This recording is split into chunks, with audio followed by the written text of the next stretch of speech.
If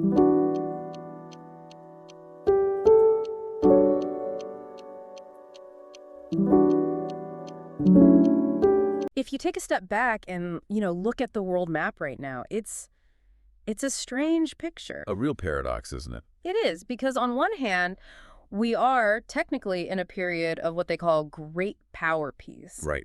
The big players aren't directly at war. Exactly. The United States isn't shooting at China. Russia and NATO aren't, rolling tanks across the German plains. The nuclear powers are, for the most part, keeping their swords sheathed. On the surface, yes. It looks like restraint. Kind of a fragile calm. But then you actually look at the news, you look at Syria, Yemen, the Sahel, you look at what's happened in Ukraine, the world is absolutely on fire. Burning. So you've got this disconnect. The major powers are at peace, but conflict is, it's everywhere. And the reason for that gap, that's what we're unpacking today. It's the engine that allows states to fight without officially fighting. We were talking about proxy warfare. It's been called the dark matter of international relations. I like that. Unpack that for me. Well, it's this invisible mass that shapes the entire universe of conflict. You can't always see the direct hand of the state that's involved, but its gravitational pull is warping everything. And to navigate this darkness, we are doing a deep dive into a really massive, comprehensive report from the RAND Corporation. It's a monster of a study. It is. It's titled Proxy Warfare in Strategic Competition, State Motivations and Future Trends. And I want to be really clear about the scope here. Yeah, this isn't just an opinion piece. Not at all. This is a longitudinal study. They analyzed conflict data from 1946, right after World War II, all the way to 2010, and then they used that to do strategic forecasting out to 2035. And what I think makes this particular RAND report so valuable is that it really tries to move beyond the headlines. It doesn't just, track where the guns are going. Right. It's trying to model the psychology of the state. Why do governments choose this specific tool? Because, and this is something we're definitely going to get into, proxy warfare is notoriously messy. It's inefficient. It backfires a lot. Constantly. And yet, states keep doing it. That's the core tension, isn't it? It's a bad tool that everyone seems to love to use. It's the least bad option on a menu of terrible options. So here's how we're going to break this down. First, we'll look at the historical trends. Is it actually getting worse, or does it just feel that way because we're so connected now? Recency bias. Then we'll dissect the four main drivers, the why behind the decision. After that, we have this fascinating, really extensive case study on the Russian experience. It's a whole education in itself. It traces their learning curve from, the early Bolsheviks all the way to the modern era. And it is a wild ride. Then, finally, we'll look at a future scenario from the report, one involving China and the Philippines, that, honestly, it reads like a Tom Clancy novel, a techno-thriller. It is. It's a very sobering roadmap of where modern conflict is probably heading. Okay, so before we get into all the heavy history and the data, we need to define our terms, because proxy war is one of those phrases that, pundits love to throw around. It gets used for everything. Everything. Yeah. If the U.S. sends a box of, MREs to a country, is that a proxy war? If a diplomat tweets their support for a protest movement, where's the line? How does RAND draw the circle? They're very specific, which is what makes the data so useful. They say to count as a proxy war in this study, you need 3 core elements. Okay, 3 things. First, there has to be an ongoing civil war, an internal conflict. So not state versus state? Not initially, no. Second, there has to be an external state actor, a government from outside the conflict. Makes sense. And third, that external state has to provide material support to one of the local warring parties. And material support, I'm guessing that means more than just thoughts and prayers. Correct. We were talking about the hard stuff. Right. Funding, arms, equipment, training, intelligence, or even, in some cases, actual troop deployments from the sponsoring state. Okay. But, and this is a really critical distinction for our deep dive today, the report focuses very specifically on state support to VNSAs. VNSAs. Let's unpack that acronym. Violent non-state actors. Right. So we are talking about insurgents, rebel groups, militias, terrorist organizations. We are not talking about, say, the U.S. supporting the official government of the UK or Ukraine. That's just security assistance, an alliance. Exactly. That's state-to-state partnership.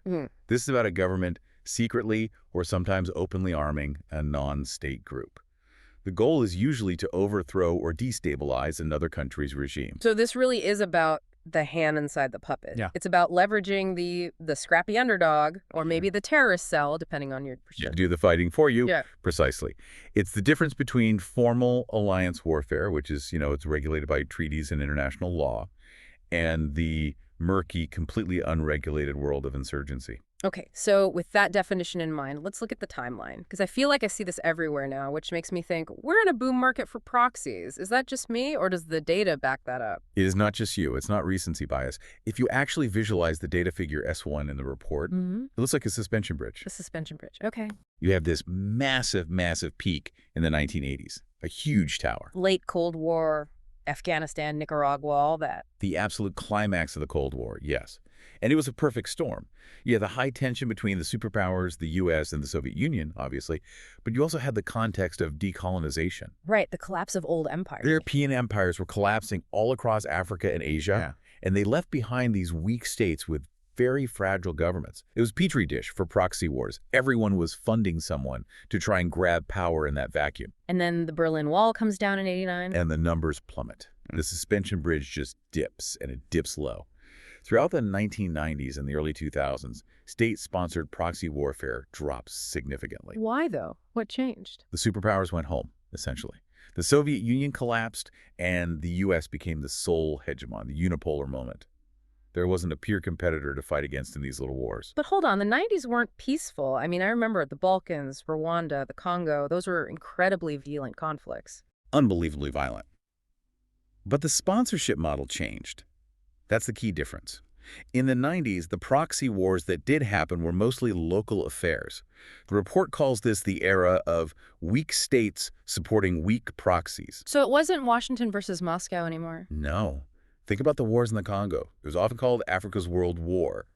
But the puppet masters weren't in Washington or Moscow. They were in Rwanda, Uganda, Zimbabwe, all fighting over influence and resources in Kinshasa. So it went from this global four-dimensional chess match between superpowers To a local street brawl between neighbors. Exactly. The scale of resources just dropped through the floor. Okay.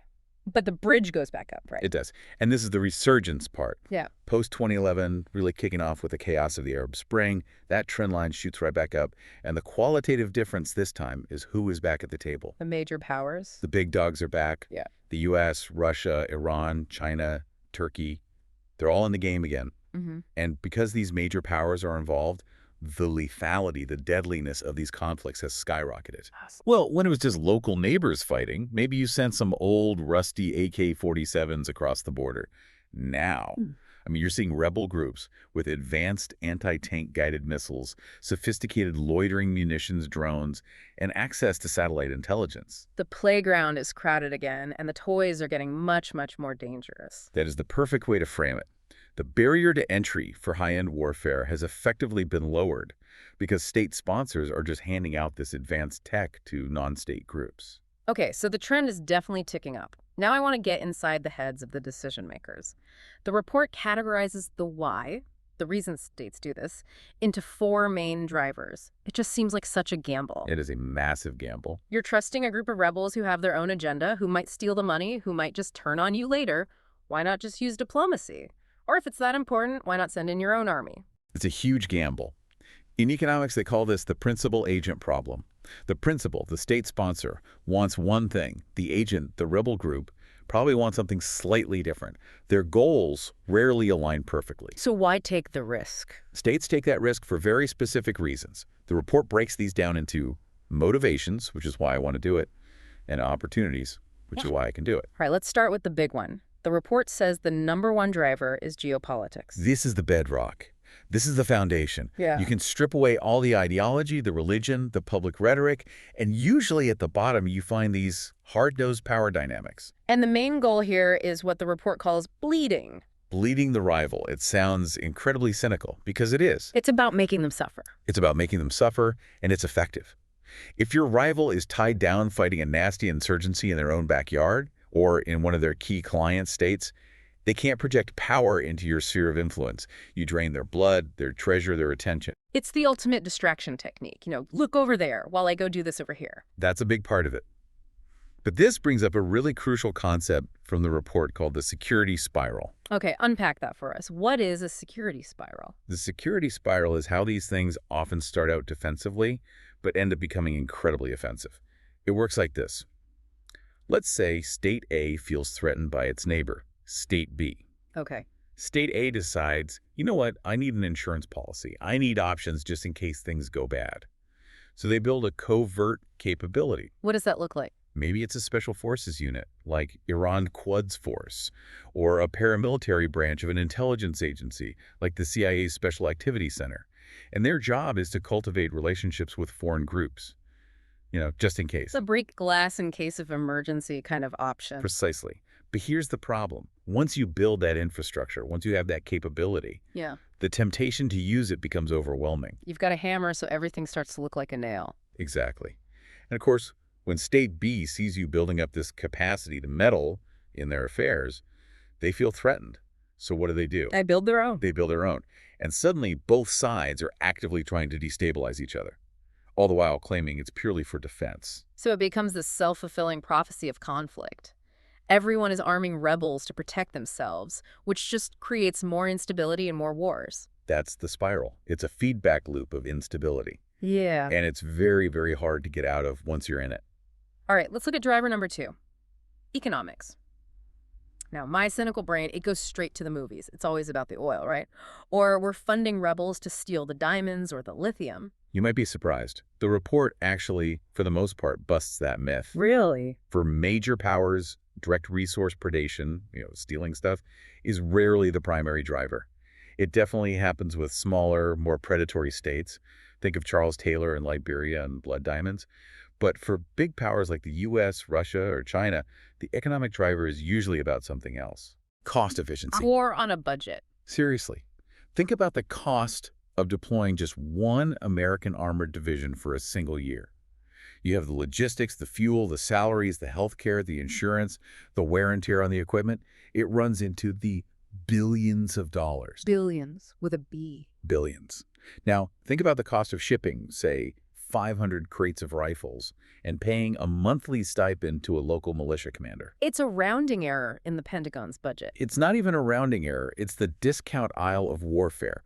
You get, say, 60% of the strategic result you want for maybe 1% of the cost of a direct intervention. It's an incredible return on investment. But the report mentions a flip side to the economic driver, right? Something that actually stops proxy wars. Yes, this is the constraint. This is really interesting. The report found that high levels of economic integration, trade, investment, they actually deter proxy warfare. So if our economies are tangled up, I have a strong incentive not to mess with you. Think of China's Belt and Road Initiative. If I've spent billions building ports and railways across your region because I rely on it for my economy, the last thing I want to do is burn your country down with a proxy war. right, I need your roads open. I need your markets to be stable. Money hates uncertainty. So if we're trading, we're probably not shooting, or at least I'm not paying someone else to shoot you. Economic interdependence acts as a brake on that impulse to intervene. Okay, driver number 3, domestic politics. And this gets to what you mentioned earlier, the body bag problem. This is huge. And it's huge for both democracies and autocracies, which is something people often miss. How so? Well, in the modern media era, populations have a very low tolerance for casualties in wars that aren't seen as, existential. No president, no prime minister wants to explain to the public why their sons and daughters are coming home in flag-draped coffins from a conflict in a country most people can't find on a map. So using proxies gives you a way to do something about a security problem. Without the political cost of officially being at war. It's the illusion of action without the consequences of casualties. And it provides plausible deniability. That's the magic phrase. If the operation goes wrong, if the rebels you're backing commit an atrocity, you can shrug your shoulders and say, we don't know who those guys are. Terrible business, but it's not us.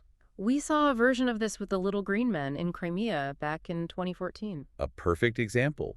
Russian special forces with Russian weapons and Russian equipment, but with no insignias on their uniforms. Everyone knew it was Russia. Of course. But the lack of patches gave Putin just enough diplomatic cover to muddy the waters. It raises the threshold for the international community to respond. If you invade with tanks flying your flag, the UN Security Council meets that day. But if you send in volunteers... Everyone argues about the definition of volunteer for 6 months while you achieve all of your military objectives. It's a feature, not a bug. Okay, so the fourth and final driver is ideology and identity. In the Cold War, this was easy. It was team communism versus team capitalism. You picked a jersey, you got a gun. Is that still a relevant driver today? It's shifted. I mean, we aren't really fighting over marginal tax rates and central economic planning anymore. Today, the ideological driver is often linked much more to identity, things like ethnicity and religion, or what the report calls regime type. Let's talk about regime type for a second. There is a common assumption, especially in the West, that democracies are the good guys who don't really do this sort of thing, and it's the autocracies who are the bad guys who do. What does the data actually say? The statistical analysis in the report is blunt. It says, no difference. No different, really. Statistically, democracies and autocracies are just as likely to use proxies if the geopolitical incentives are there. If the strategic need exists to, say, bleed a rival or contain a threat, the method follows, regardless of whether you vote for your leader or not. That is a pretty humbling realization. We all play the same dirty game when we think we have to. It seems so. But there is one specific type of regime the report flags as being particularly prone to this. Dangerously so. And that is? The revolutionary state. Okay, what does that mean? States that have recently undergone a massive system-changing revolution. Think about Iran after 1979, the Bolsheviks in Russia in 1917, or Mao's China after 1949. The data shows they are statistically much more likely to support proxies. And the logic there is that they want to export their revolution. They have a missionary zeal. They genuinely believe their new system is the future, and they believe their own revolution isn't safe until all the neighbors look just like them. They want to remake the entire region in their own image, and proxies are the tool they use to export that ideology. Okay, so we've covered the four main drivers: geopolitics, economics, domestic politics, and ideology. I want to pivot now to the hard data analysis. The report, as we said, crunched the numbers on conflicts from 1946 to 2010. Beyond that democracy versus autocracy finding, were there any other big patterns or surprises that stood out? Oh, absolutely. There's a fascinating finding about wealth and power. During the Cold War, it was just as you'd expect. The richest, most powerful countries were the most frequent users of proxy warfare. The U.S. and the USSR. They could afford to play global policeman or global meddler. Right. They had the resources. But after the Cold War, that flipped completely. Flipped how? The wealthy states actually pulled back. And the middle class of nations, states like Iran, Pakistan, or regional powers in Africa, they became the primary sponsors of proxies. So proxy war became the poor man's nuke again, a way for a weaker state to punch above its weight. Exactly. The U.S., relatively speaking, retreated from this tactic, while states like Iran doubled down on it. But I think the most alarming data point in the entire report has to be about what happens when rivals get involved in the same war. The opposing sides scenario. This is the absolute nightmare fuel of modern conflict. When State A backs the government and State B backs the rebels in the same country. I mean, the data is just unequivocal. The war gets worse. It gets exponentially worse. The war lasts significantly longer, and the death toll is significantly higher. You're just pouring gasoline on the fire from both ends. And you remove any incentive for the local parties to negotiate. Why would a rebel group ever agree to a peace treaty if they know a foreign power is sending them another shipment of anti-tank missiles next week? They just keep fighting because they can. They can. And what's changed is that during the Cold War, these conflicts were usually managed, or at least contained, by a hegemon, a dominant power in the region. Now they're happening in regions without a hegemon, like the Middle East, and that leads to these chaotic, multi-sided, free-for-all conflicts that are almost impossible to stop. Now, I want to move to what I think is the centerpiece of this deep dive. The report dedicates a huge, detailed section to a case study of Russia. And it's not just a list of wars, it's a narrative of how a country learns and fails to learn how to use this tool over a century. It's a fantastic section. It's like a comedy of errors that slowly, painfully evolves into a fairly sophisticated, if brutal, strategy. It really shows that proxy warfare is a learned skill. You don't just wake up one day and know how to do it well.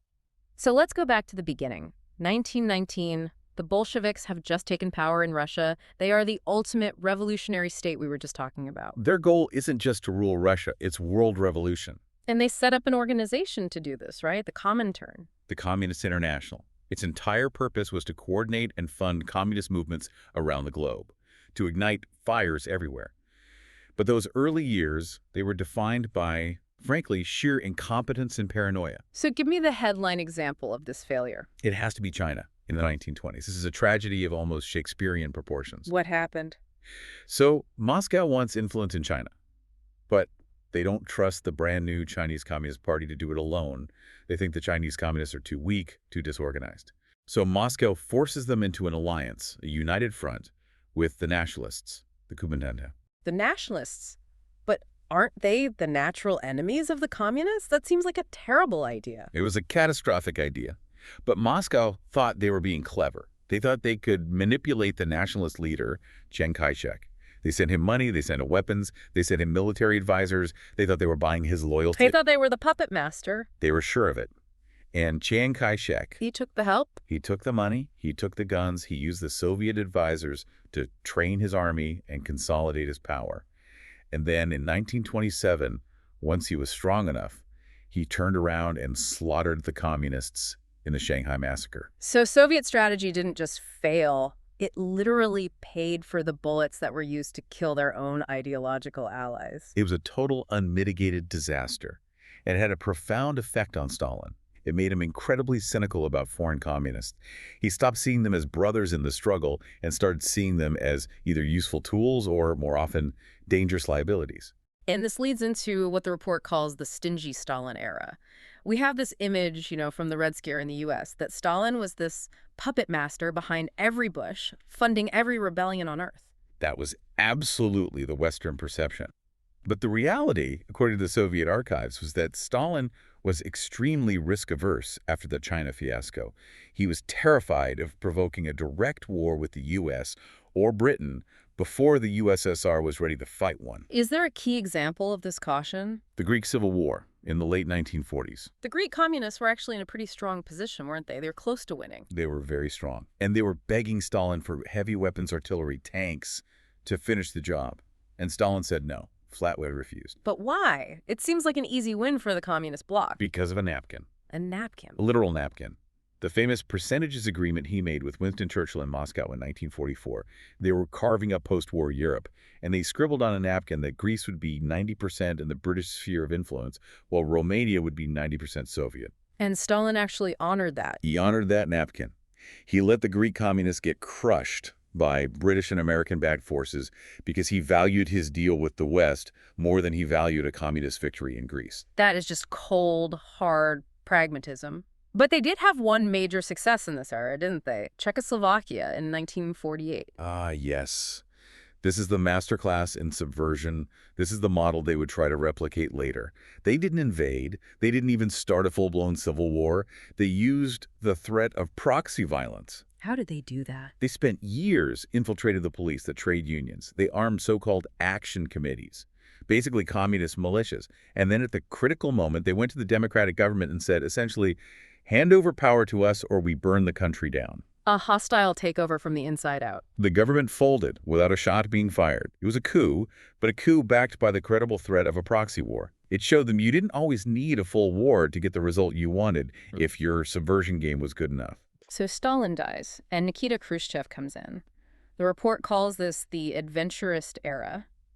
Khrushchev seems like he had a much, much higher risk tolerance. He was a gambler, a true believer.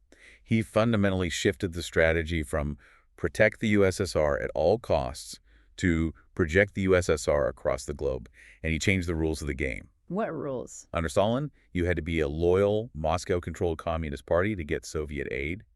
Khrushchev said, you don't have to be a card-carrying communist anymore. You just have to be anti-West. The enemy of my enemy is my friend approach. Exactly. And this is where we see the Soviets really starting to play in Africa for the first time. The classic case is the Congo in 1960 and the story of Patrice Lumumba. Lumumba is such a tragic figure in history. He wasn't a communist, was he? Not at all. He was an African nationalist. He wanted a free, united Congo. When the country fell into chaos right after independence from Belgium, he actually asked the U.S. and the UN for help first. And they said no. They hesitated. They were worried he was too radical. So out of sheer desperation, Lumumba turned to Moscow. And Khrushchev said yes. Immediately, without hesitation.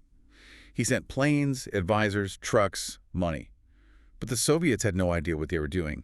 They didn't understand the terrain. They didn't understand the local tribal politics. They were operating off a map that just didn't match the reality on the ground. And the logistics must have been a nightmare. They were trying to run a war in the middle of Central Africa from Moscow in 1960. It was an absolute logistical mess. The whole effort collapsed. Lumumba was overthrown and executed by his rivals. So a total failure for the Soviets. Tactical failure, yes. But they learned something incredibly important from it. A new strategy, which the report calls revolutionary venture capital. Okay, explain that concept. Revolutionary venture capital. They realized they couldn't just drop into a country cold and expect to win. They needed to play the long game. So they started bringing thousands of students from Africa, Asia, and Latin America to study in the USSR. They even built a university in Moscow named after Lumumba. So they were training the next generation of potential proxies. Exactly. They were making long-term investments. They knew 90% of these students would just get a degree in engineering or medicine and go home. But maybe 5 or 10% would go home and become revolutionaries, union leaders, or politicians friendly to Moscow. It's a low-cost investment with a potentially massive payout decades down the road. That's the venture capital model. Yeah. You make 100 small bets hoping one of them becomes the next Google. And that brings us to the 1970s and 80s, the Brezhnev era. The report calls this the interventionist era. By now, the USSR finally has the military muscle to back up Khrushchev's adventurism. This is the peak. This is the top of that suspension bridge we talked about. They finally have a blue water navy. They have massive strategic airlift capability. And the prime example of this newfound power is Angola in 1975. The Portuguese Empire finally collapses, leaving a power vacuum. A classic setup. And you have three main factions fighting to fill that vacuum. The U.S. and apartheid South Africa back one side. And the Soviets and Cubans back the Marxist MPLA. And this wasn't just a few others and some guns. Oh no. This was a full-scale intervention. The Soviets launched a massive airlift operation, Carlotta, flying in tanks, artillery, fighter jets, and Cuba sent troops. Cuban troops fighting in Africa. Tens of thousands of them. Over the course of the war, over 30,000 Cuban soldiers served in Angola. It was a full expeditionary force. The Soviet Union provided the logistics and the heavy hardware, and the Cubans provided the boots on the ground. So that's not a proxy skirmish. That's a full-on conventional war fought entirely by surrogate. It was. And they won. The MPLA took power in Luanda. But this is the lesson that haunts every state that plays this game. Winning the war is often the easy part. Winning the peace is the real problem. Always. The MPLA couldn't survive without constant Soviet and Cuban support. Angola became a black hole for Soviet money and resources. Then they got bogged down in Ethiopia. Then, of course, Afghanistan. They overextended completely. They collected this portfolio of weak, dependent client states that couldn't stand on their own 2 feet. The report has a great line about this. It says, you rent a proxy, you don't buy them. It is so true. Look at Somalia. The Soviets backed the Somali dictator, Siad Barre, for years, poured weapons into the country. Then, when neighboring Ethiopia had a Marxist revolution, the Soviets decided to back Ethiopia too. They tried to have both. They tried to have both. And Somalia didn't like that one bit, so they kicked the Soviets out and invited the Americans in. So the Somalis were using Soviet weapons to defend themselves against another Soviet client. The ultimate blowback. It just shows the fundamental limits of control you have over your agent. So that's the history. It's this messy, long learning curve of betrayal, logistical nightmares, and constant blowback. But this deep dive isn't just a history lesson. The report uses all this data to project what the future might look like. And they outline a specific scenario involving China that is, well, it feels very tomorrow. The Philippines scenario. Yeah. This is what Rand calls strategic speculation. It's important to say it's not a prediction of fact. It's a simulation of how these dynamics could play out with modern technology and modern geopolitics. Okay, so set the stage for us. Imagine a near future where the Philippines makes a hard political pivot. They decide to fully decouple from China economically. They align aggressively with the United States. And maybe they even agree to host American long-range missile systems that can threaten the Chinese mainland. Which is a red line for Beijing, a total nightmare. But they can't just invade the Philippines without starting World War III with the United States. Exactly. Direct invasion is off the table. A naval blockade is too visible, too escalatory. So what do? They look for the hand inside the puppet. And they find the New People's Army. The NPA. A Maoist communist insurgency that has been fighting a low-level war in the jungles of the Philippines for more than 50 years. In our current timeline, they're weak, they're fractured, they're low on supplies. But in this scenario, Chinese intelligence makes quiet contact. The classic knock on the door. Hello, old friends. We see you're having some trouble. Would you like, perhaps, unlimited funding and state-of-the-art weapons? Pretty much exactly that. They provide secure communications that can't be traced. They provide cyber support to hack into government networks. And they provide advanced weaponry, not tanks, but things like man-portable air defense systems to shoot down Philippine Army helicopters, and maybe sea mines to disrupt shipping. And the goal here isn't necessarily for the NPA to march into Manila and take over the country. No, not at all. The goal is chaos. The goal is to make the country ungovernable. If the Philippine Army is bogged down fighting a massive, well-funded insurgency in the jungles of Mindanao, they can't be protecting U.S. missile bases on Luzon. It forces the government to turn inward and deal with its own mess. It's punishment, a way of imposing costs. It's coercion. It's China saying, this is the price of aligning with the Americans. Is it worth it? And the scariest part is how incredibly difficult it would be to prove. The weapons could be routed through third-party countries, the money laundered through shell companies. China could deny everything. Which brings us to the final part of the report, the so what section. If this kind of messy, covert, proxy-driven conflict is the future of great power competition, what does the report recommend the U.S. and its allies do about it? They offer 4 key strategies or Let's go. takeaways. And the first one is probably the most controversial, especially in Washington. It's restraint. Don't play the game. Don't play unless you absolutely have to. The overwhelming evidence from the data is that proxy wars often fail to achieve their long-term strategic goals and almost always lead to some form of blowback. The advice is, reserve this tool for truly vital national interests only. Don't just do it because you can or because you feel you have to do something. Okay. Strategy number 2, attribution. They say sunlight is the best disinfectant. Proxy wars thrive in the dark in that plausible deniability. The report argues that the U.S. needs to invest heavily in intelligence capabilities that can be shared publicly. So it's not enough for the CIA to know that China is funding the rebels? You need to be able to prove it to the world. You need the satellite photos, the intercepted communications, the financial records that you can declassify and show at the UN. Make the covert overt. You raise the reputational cost for the sponsor. Precisely. You strip away that plausible deniability. If you can show the world the receipts, you change the political calculus for your adversary. Strategy number 3 is resilience. This feels a bit like preventative medicine. That's a perfect analogy. Yeah. It is. The core question is, why do proxies succeed in the first place? They succeed because they exploit existing cracks in a society. Corruption, poverty, ethnic tensions, a sense that the government is illegitimate. So if you want to stop China or Russia from using a proxy in a partner nation, You have to help that partner fix its cracks before the conflict starts. This means things like anti-corruption initiatives, good governance programs, economic development. it's a form of nation building in a way. In a sense, yes, it's about making a state insurgency-proof. If the general population is happy, employed, and feels the government is legitimate, there's no oxygen for the fire. You can't spark a rebellion if no one wants to rebel. And finally, strategy number 4, hedging. This is the reality check, the dose of realism. You might want to exercise restraint. You might want to focus on resilience and diplomacy. But the enemy gets a vote. Right. And if your rivals are actively building up their proxy networks, you have to maintain the capability to fight back on that same level. You need to keep your special forces sharp, your intelligence networks active, your own relationships with foreign groups warm. You can't let those specialized muscles atrophy just because you hope you won't need them. So it's speak softly and carry a big stick. But the stick is a well-funded, covert action capability. And know how to use it in the shadows if you're forced to. This has been a heavy, heavy deep dive.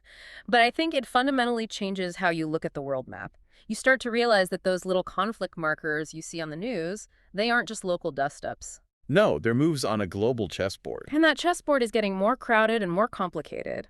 The report ends with a warning that I think is really worth dwelling on. We tend to think of the golden age of proxy warfare as being in the 1980s, past tense. We think of it as history. Right.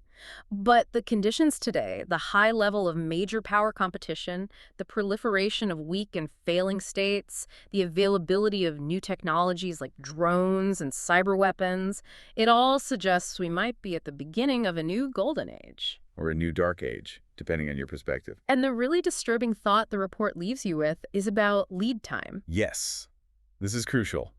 It takes decades to build a truly effective proxy capability. You need the human networks, the deep cultural understanding, the relationships built on trust. It's not something you can just switch on overnight.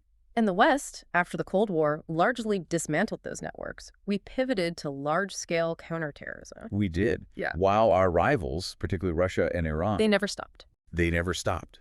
They kept those networks alive. They kept honing those skills. In this particular game, they have a head start. Well, that is a provocative and sobering thought to leave you with. The game is already on, and we might be playing catch-up. Knowledge of the game is the first step to catching up. Absolutely. Thank you for guiding us through the fog on this one today. It was my pleasure. And to you, listening, the next time you see a headline about a civil war in some faraway place, look a little closer.